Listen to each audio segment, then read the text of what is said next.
Hey guys, and welcome back to my channel. My name is Lexi. If you are new here, I am a full-time reseller on Poshmark, Mercari, eBay, and about anywhere you can resell clothes online.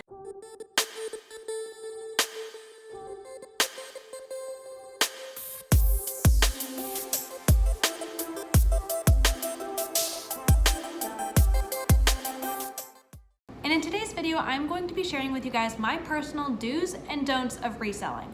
Now, everyone has their own opinion, so I am not claiming to know everything. I am not claiming that all of this is correct and accurate and will work for everybody.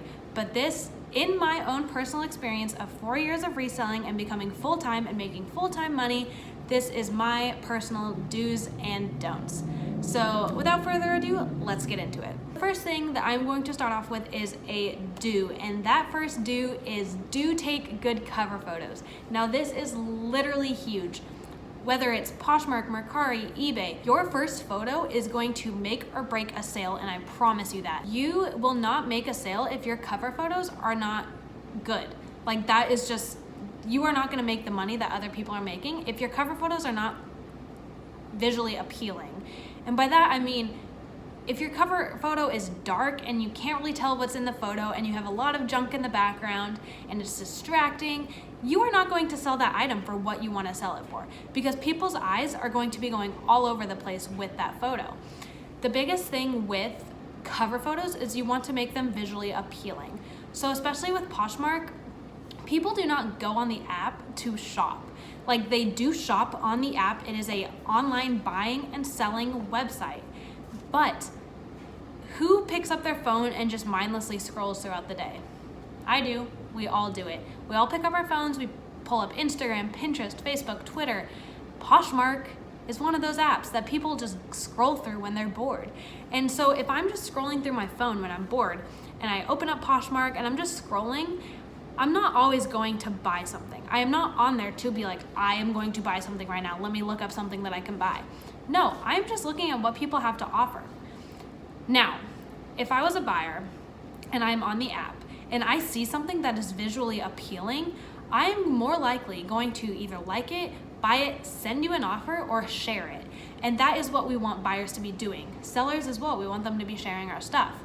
So, if you have something that's visually appealing, people are going to stop and look at that item. They're not going to just spend 1 to 2 seconds looking at it. They might spend 5 to 8 seconds looking at it. So the biggest thing that I like to push is make your cover photos visually appealing. Now, if your cover photo was ugly and really dark and cluttered and stuff in the background and on the floor, people are going to think negative things about that. They're not going to want to spend time even to share your item because they do not think that it is worth being shared or liked or purchased. People are not going to spend the time looking at that item, and it is not going to spark the little thing in their brain that says, you need to buy this item. You need to make them an offer. You need to press like and track the price. They're not going to do that if your cover photo is bad, because they judge the item by the cover. Like, they always say never judge a book by the cover. People judge your item by the cover photo, and I can promise you that because I was a buyer on Poshmark for years before I started reselling. And so here's my first don't. Do not neglect your listings. A big thing with Poshmark is it's not like eBay or Mercari or Facebook Marketplace where you can just list your item and leave it be and hope that it sells. Poshmark is a community, and it is not, oh, let me post it, let me forget about it and hope that it sells. No, you have to be active. And this kind of leads into a do too. So like, do not neglect your item, and do continuously share, list, relist, do all these things that will help people find your items. So I share my personal closet when I wake up at 7 in the morning, then I share it again at 10 a.m., and then again at 1 p.m., then again at 4 p.m., then again at 7 p.m., and then right before I go to bed, which is usually 10 p.m. So that is at least 6-7 times a day. And I try to push it sometimes to 10 times a day. And I know some people don't have the time for that, but that is what personally brings in my sales. Because when you share your item, it is going to do a lot more for you than if someone else shares your item. When you share your own item, it's going to bump it up to the recently shared items within that brand. So if you have something listed under Madewell and then you haven't shared it all day and then you share it, it'll pull it up in the recently shared section of Madewell, so people are going to be able to see it a little bit more because it kind of bumps it up and gets it more viewers. That's how you get likes, that's how you get shares, and that's maybe how you get an offer or a buy.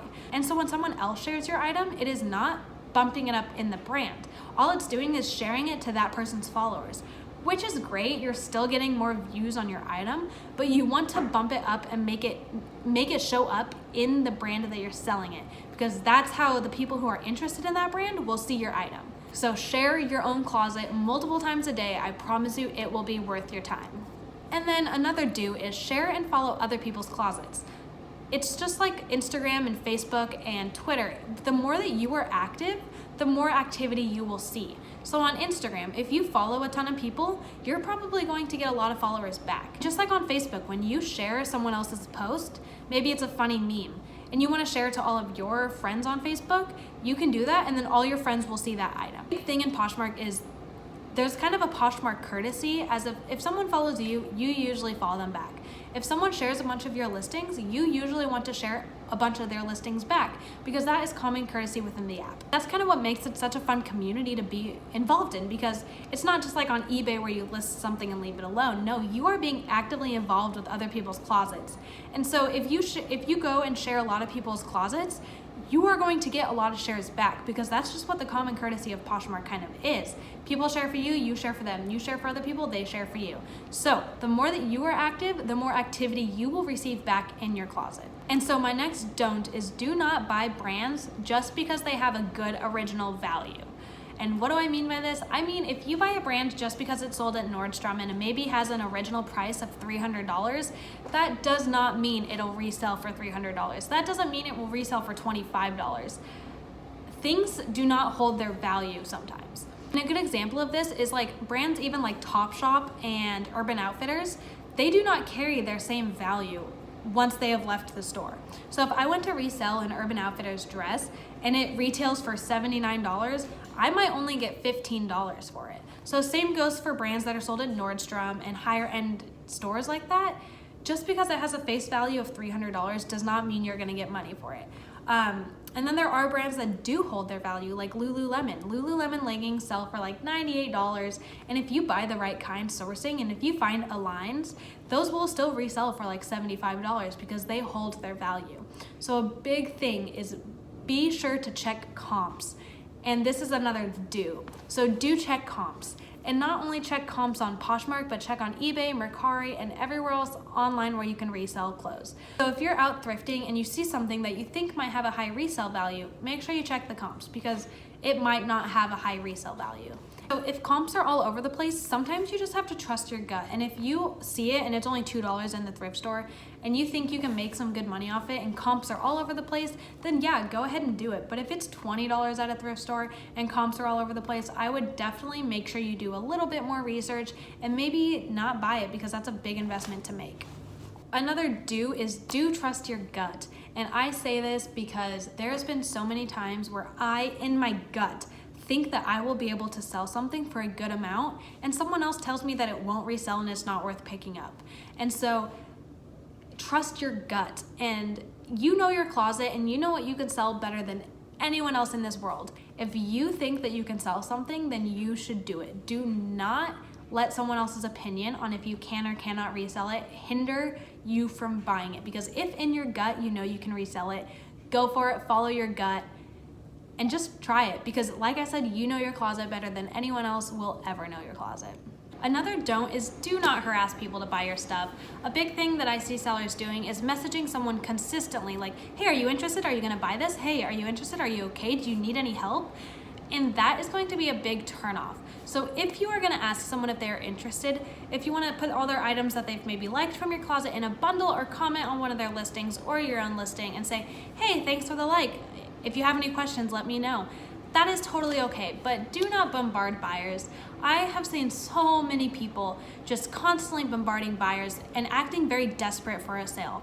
And if you're desperate for a sale, do not show that you are desperate, because that is going to be a major turnoff to the potential buyer. Because if I was to go to someone and be like, hey, will you buy my stuff? Buy it. Hey, are you interested? Hey, let me know if I can send you an offer. Do you want an offer? Like, that is going to be so annoying for them.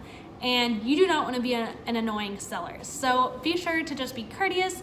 And if you want to help someone answer any questions about the item that you are selling, let them know in a little brief statement and do not harass them, because the last thing you want to do is turn a buyer away from your closet when you have really good items that you could be selling them. And that will be the end of this video. If you liked it, be sure to give it a big thumbs up. It would mean the world to me. And be sure to subscribe if you want to see more reseller content. That's mainly what I post here, and I plan to post more regularly. So be sure to subscribe below and hit the little bell if you want to get notified when I post. And like I said before, these are all just my opinions. Feel free to disagree with me. That is totally fine. We are all entitled to our own opinions, and everyone's opinion matters. So yes, thank you so much for watching, and I'll talk to you soon. Bye.